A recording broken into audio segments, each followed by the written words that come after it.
Okay, we are chatting today about the 3 simple and strategic questions that you can use in your sales conversations to get an easy yes. So let's talk about it. You want to be able to turn short and powerful conversations into premium clients. And that's hinged on your ability to ask these strategic questions that set your prospects up to see you as the solution that they need. Because the truth of the matter is, you can do all of the marketing in the world and successfully get leads like clockwork. But if you can't effectively and quickly move your sales conversations, then you're essentially doing a lot of work with very little return. So in today's level up lessons, we're going to talk about how to have magnetic sales conversations that allow your prospective clients to leave asking, how can I work with you, without spending hours in the DMs or on sales calls or using bro marketing tactics. So here's what I want you to understand. These 3 questions that I'm going to share in today's trainings are going to allow you to do things like book and close sales calls with clients that feel grateful to be pitched. And my clients have been able to hit 20K and even 40K days with ease because their sales conversations are happening daily to fill their pipeline with premium clients. And you'll learn how to use this relationship-based sales process that makes your prospects feel more like besties. So if you're new here, my name is Naza Chivari. I'm a business growth strategist and 18-year marketing expert. I help coaches, consultants, and healers convert cold leads and lurkers into premium paying clients in just 7 days using my Easy Yes method, which is inspired by Netflix. So in this level up lesson, I'm going to break down why most people get friend zoned or left on red and what you need to do instead. And then I'll share the 3 questions I use in every single sales conversation that makes my audience excited to say yes. And then I'll share how the knight in shining armor technique positions you as the hero of their story. So let's jump in. Why do most people get friend zoned or left on red? What is it that happens, and how can we transition that to creating a new opportunity to get clients who are saying yes? So here's what I need you to understand. You want your audience to be primed to purchase. The reason why so many people get friend zoned, or it feels like your conversations are moving along, but then they go totally quiet and you hear crickets, or you feel like they seem really promising, but somewhere along the line, something falls flat and you can't seem to figure out what the heck is going on. Now, here's the truth. You're told one of 3 things in order to be able to achieve positive, incredible sales conversations. Now, why I'm sharing these with you is because in order to understand what you need to do instead, you need to understand why this happens in the first place. So number 1 is you've been told to sell your face off. Do things like play the numbers game, book enough calls so that you can just convert a small percentage. I see ads all the time touting this idea of booking 500 calls in a month as if that was something exciting. Or you've been told that you just need to keep pushing people, and if you push hard enough at their pain points, they'll purchase. Or simply that you need to play the long game because relationship building requires you to work 3 to 6 months to slowly get people to buy into working with you. But here's the deal. You're tired of long sales cycles that kind of take 3 to 6 months to get people to actually feel good, and playing that churn and burn marketing game of getting tons of leads and tons of calls, only get a small percentage of really good clients, is just a losing game. Now, the other thing that I hear a lot of people talking about is being in your feminine or some form of just using attraction marketing. But the truth of the matter is, in order for sales to work, you can't simply have attraction marketing. It's not a part of the sales process. Or we're being told that we need to use the ascension model of selling people into low ticket offers and to higher ticket offers, because that's what allows us to build that know, like, and trust and get clients who are actually saying yes. Or worse, and this is something new I'm seeing in the industry, is this bait and switch tactic of getting people on phone calls with the idea that you're not pitching, it's just a coffee chat or whatever it is, but you're actually pitching and selling and you're hard selling. None of those actually feel good. And the last thing that I've been hearing a lot of people talk about is that maybe they should just hire a sales team, because realistically, you're tired of sales and sales just feels really difficult and you don't want to be getting on tons and tons of calls. But here's the deal. Hiring a sales team comes with its own set of problems, and the time that you've been spending on actually getting on calls and doing all that is now translated into how you manage that sales team and having to figure out how that works and going through that process. None of those actually feel good. None of those actually seem to work. And the truth of the matter is, it's not about booking tons of sales calls or sales pushing on tons of pain points. And it's not about attraction marketing. It's about being able to craft and create a sales strategy that allows your business to actually position yourself to sell. So the reason why so many people get stuck in that friend zone or hearing crickets or just feeling like they have really low conversion rates, like 20, 30%, and not something like that 80, 90% that a lot of my clients experience is that they feel like coming across as selling has been this bad thing. We've been taught all along that people don't want to be sold to. Truth of the matter is, people want to be sold to. The majority of the reason why people struggle to actually bring in premium clients who are excited about sales conversation is because we've been taught that sales is bad. Now, here's the thing I need to clear the air on first and foremost. Number one, sales only feels sleazy when we sell to the people who don't have an interest or a need, okay? So I want you guys to hear that again. Sales only becomes sleazy or feels sleazy when we feel like we're selling to people who don't have an interest or need. So I give this example to my private clients all the time, that imagine that you see somebody with a car broken down on the side of the road and it's raining outside. They don't have an umbrella, they don't have a jack, and so they're kind of stuck waiting to figure out what to do. Now imagine you're here and you're driving down the road, you've got a jack, you've got an umbrella, you've got all the tools necessary to support them in solving their problem. Now imagine you keep driving by because you feel like maybe they're going to think you're a weirdo, or maybe they're going to think you're sleazy because you stopped to help them. Truth of the matter is, why would anyone who has a direct need or interest feel like you're being sleazy? It just doesn't happen. So I tell my clients all the time, you become the a-hole if you're not actually allowing yourself to sell to the people who have an interest or a need to be sold to. Okay, so here's the way that we actually eliminate that need or that problem, is that people aren't upset about being sold to when they feel like they know they have a problem and they know they want to solve for that problem. They understand that. So we use what's called permission-based selling. And no given point in time is it necessary for you to send cold DMs to people and randomly start pushing out your sales process, which is what I see a lot of people do. Now, permission-based selling takes it to a new level. It's where you essentially create an opportunity for people to raise their hands and then ask permission if it's okay for you to further the sales conversation. Simple questions like, I'd love to share some additional things with you, love to share how I may be able to support you further. Would it be okay for me to ask a few questions? Which means what we're doing is we're effectively using our lead generation and marketing to get people to raise their hands in the first place. But the second thing we're doing is we're creating an opportunity for permission-based selling. We're letting people opt in or opt out of the sales process. In doing so, guess what? People are excited. They know what we're up to. It doesn't feel like you're just like bait and switching them into a conversation they weren't excited about. So in doing so, you effectively position yourself as someone who is here to support and sell, because you have two options. You either become the person that your audience believes is just someone I'm getting free information from, or you position yourself in a way that your audience knows you're the person they come to solve their problems and they happily want to be sold to. On a regular basis, I have people who jump into my DMs and let me know that, hey, Naz, I don't want to waste your time because right now I'm not at a place to purchase, but I'd love to hear more about what you're doing at a later point. There's no awkwardness. There's no strangeness around selling because they understand that I have a solution to their problem and they want that solution. Same thing goes where on a regular basis, I have people who come to me and say, please tell me more about what you're doing.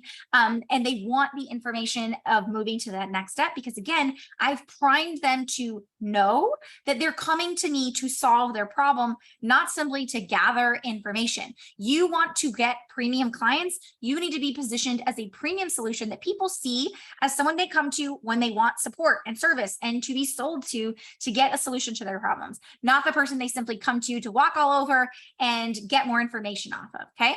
So next, what we want to get into is the 3 strategic and simple questions that allow you to position yourself as the easy yes. Now, here's the deal. I'm going to tell you these questions and you're going to think that they sound almost too simple. But the key to these questions isn't just in the question itself. It's on understanding how it works and how to leverage the answer to these questions to connect the dots and get people to actually move to the next stage. So here's what I need you to understand. Navigating effective sales conversations is a lot like a dance. Imagine a waltz, a salsa, any kind of dance where there's 2 people involved. You need someone to lead the dance and another partner who's following, but it also needs to feel like you're not skipping a beat and you're kind of working in sync. You're moving together across the dance floor. Same thing goes in a sales conversation. It's about you leading the sales conversation, but also being able to know how to navigate that so that you move them across the sales dance floor and they feel like they're totally in sync and it feels like a natural part of the conversation without feeling awkward and uncomfortable when you get to your sales pitch. So here's why, and the three questions that we're asking. Question number one is a question that allows us to understand their current state. Current state means I want to know what they're currently doing, whether I'm working with businesses and I want to know how many clients they're currently working with, or maybe I'm working directly with consumers and I want to know a little bit about what they're currently doing to try and solve for their problem. Understanding the current state is really important. It allows us to set the tone for where they're currently at so that when we ask the next question, we're able to identify the gap so that we can actually fulfill that. So that is question number one, understanding their current state. Question number two is future state. Future state is really important. And honestly, it's something I see a lot of people skip. When we understand the future state of where people want to go, there's a twofold on why this question works so incredibly well. Number one, it allows them to start visualizing and future casting for what they actually want. I can't tell you how many times I've been in sales conversations and I've asked people, hey, 6 months from now, what do you want your business to look like? And all of a sudden they stop and say, thank you so much for asking this question. I really got to think about it. And they get into a deep thought. So number one, it's also positioning me as an incredible expert because I'm not asking run-of-the-mill questions that people have been asked a million times, and doesn't actually put them into a state of thought, which allows them to actually make decisions. Because remember, if we're just asking surface level questions that don't get deeper, then people aren't putting themselves into a place of decision making. Again, I say this again and again, the marketing and sales is guided decision making, guys. So our sales questions and the way we navigate that conversation is all done strategically to get people into a state of decision making. So in that first question where we ask their current state, our goal is essentially to put them in a state of recognizing where they are right now, bringing that to the forefront. Second question of asking the future state allows them to start future casting, looking at where they want to be. This intrinsically allows them to now start thinking about why they want that thing so badly, and it really brings it to the forefront so that they're not focused on just where they are right now, but now they're really, really in tune with where they want to be. So that question allows me to set the tone for them being in a state of now visualizing that space, but also allows me to identify the gap. Because as I mentioned, in current state, we look at where they are. In future state, we let them set the tone for what success looks like for them. After 18 years in marketing and 11 years in business, here's something I've learned every single time, is that truth of the matter is success looks different for everyone. And a lot of times we try to paint some picture that doesn't really fit for them and try to tell them where they need to be by telling them, hey, I help you make 10K months. Maybe that's not their version of success. What you want to be able to do is allow them to be able to clearly share with you what success looks like for them, because for everybody, it's totally different. And that allows you to then be able to position what you do to solve and support that future state of what success looks like for them. So that's question number two. Question number three is I have them self-diagnose the problem. Now, again, there's always a purpose, but the strategy behind having them self-diagnose the problem is twofold. Number one, it's not my job to pretend like I know everything. And if I just go out there and tell them that they're fixing the wrong thing and they don't have the space and time to think of what was working for them and what they think is the problem, then I'm kind of just being a pushy salesperson and never feels good. If you've ever gotten a message from someone saying, hey, your profile sucks and here's why it's not working, you're going to be a little turned off.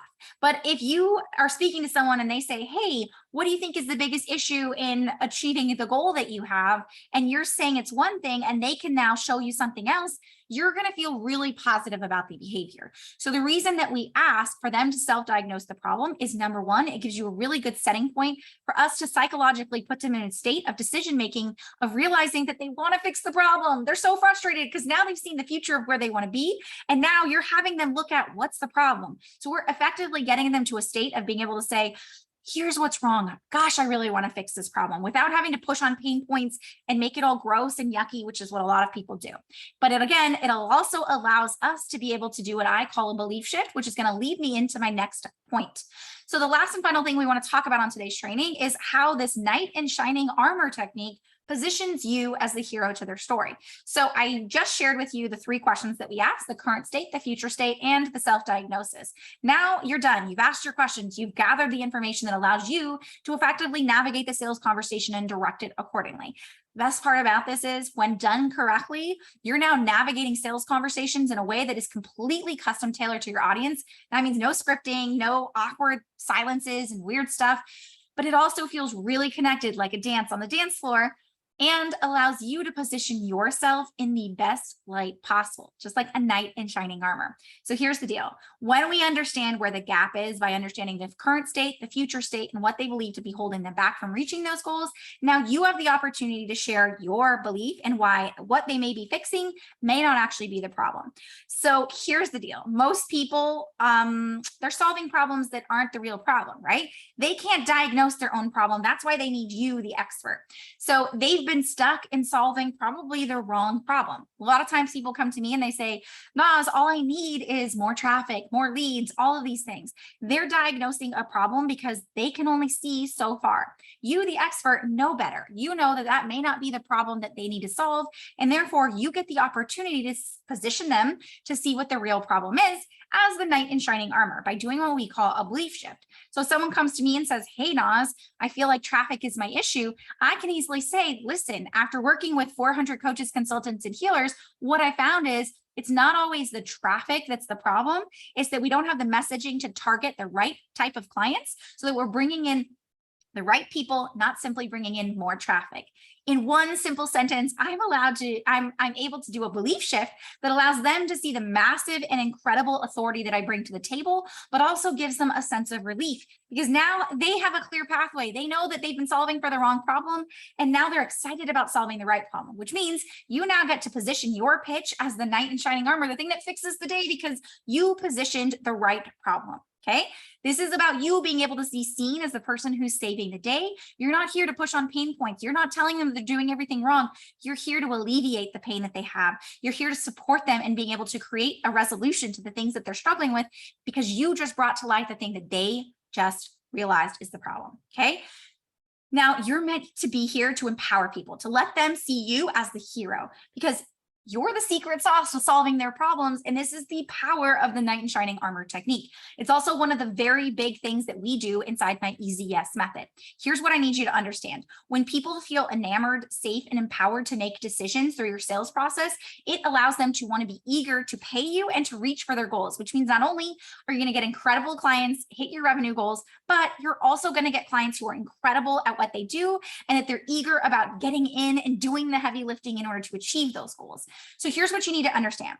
The ECS method really takes all those things into account to support you in not only attracting those right premium clients, but also being able to convert those people over and over again without feeling like you're sleazy. So here's what it looks like. We built momentum by getting a deep understanding of what your message is. Because here's the deal. None of what I shared with you right now, being able to share what you do or how you do it or walking them through a belief shift works if you don't have a clear and deep understanding of what it is that you do that's so powerful so that you can actually go into the pitch. Because everything I shared with you up until this point was about how to navigate that sales conversation. When you've gotten to the point of that belief shift, now it's time to pitch. It's time to fill for the gap.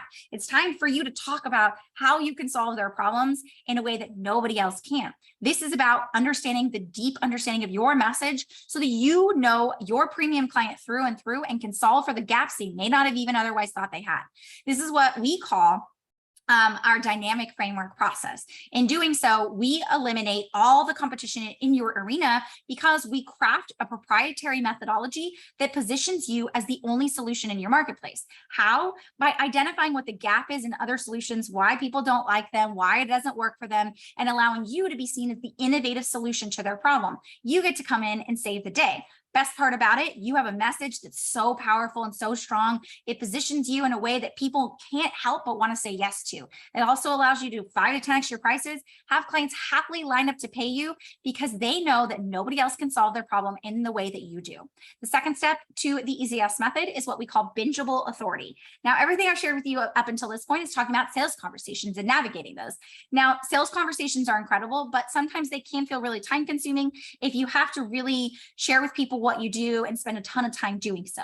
Now, we've developed what's called the Bingeable Authority system. The Bingeable Authority system is the only system of its kind that is literally built to sell your methodology and to position you as the solution to their problems in the fastest way possible. It leverages some Netflix-inspired sales, which allows them to binge watch their way through understanding you as the premium innovative solution in just under 7 days. Best part about it is when you understand how premium buyers make decisions, you know that the way the Bingeable Authority is set up is to literally guide that decision-making process so that you're getting on calls with people who are pre-sold on working with you.